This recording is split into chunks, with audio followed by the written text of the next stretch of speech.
So hello everybody, ConvertWithMoss 16.5 is out, and if you have never heard about this tool, it's a totally free and open source tool to convert multi-samples from all different kinds of formats to other destination formats.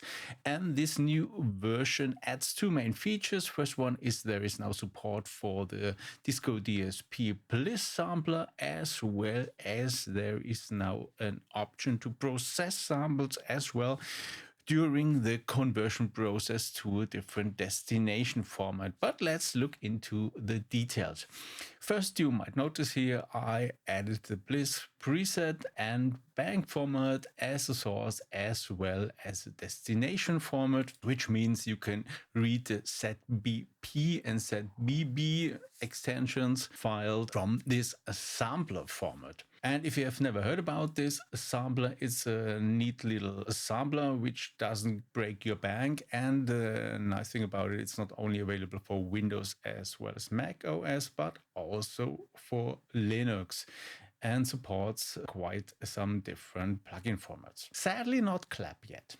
And here we have the sampler itself, which you can also run standalone, as I'm doing here, and it's quite straightforward. You get two filters, two LFOs, a couple of envelopes with many different destination formats, and you can also go into the detail editing with your usual multi-sample format and configuration, and you could even go into a wave editor.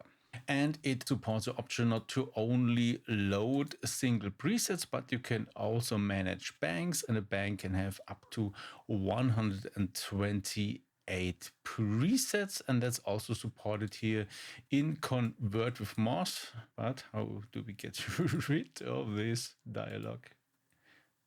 So here we are. And you can also create these banks, and to do so you select here preset library, and then now up to 128 from whichever source folder you get. These can now be aggregated into one bank and loaded into Bliss sampler. But what you might be more curious about is that we have now here this process button, and if you click that, you get access to the processing options. And if you want to do any kind of processing, you first need to check the enable box, which I added explicitly, so you can keep your settings if you need them more than once.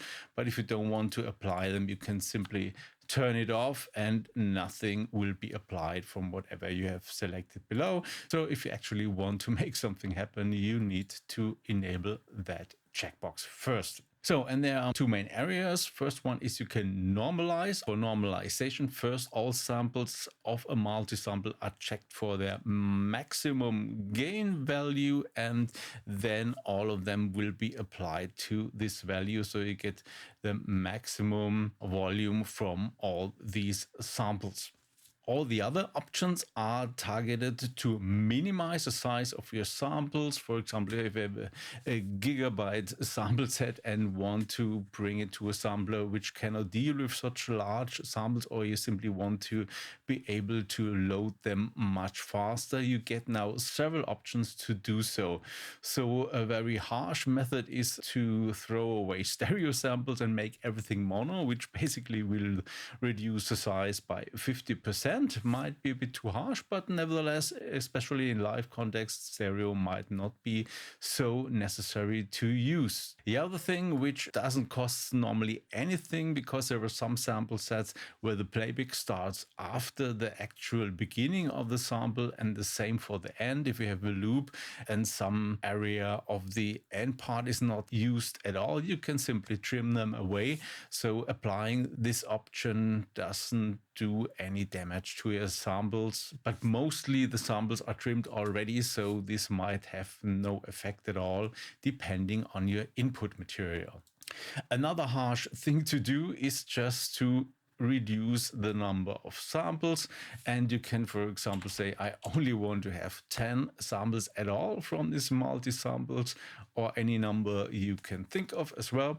And the algorithm is quite sophisticated, and it is implemented in a way that it tries to keep samples which are close to a velocity of 100, and also to focus more on the samples for the keys in the center of the keyboard. So where normally the action happens, okay, might be totally wrong for bass sounds, but nevertheless, you have to do it a certain way. Also, it thins out equally between velocity layers and key ranges as well. So to keep most likely the sound as it was before. Then another more radical method is to reduce the bit depth. For example, if you have a 24-bit sample and want to reduce it to 8-bit, you save quite a bit of space by doing so, but we'll also get a quite lo-fi sound. But with my tests, I noticed it's actually not that bad and might be usable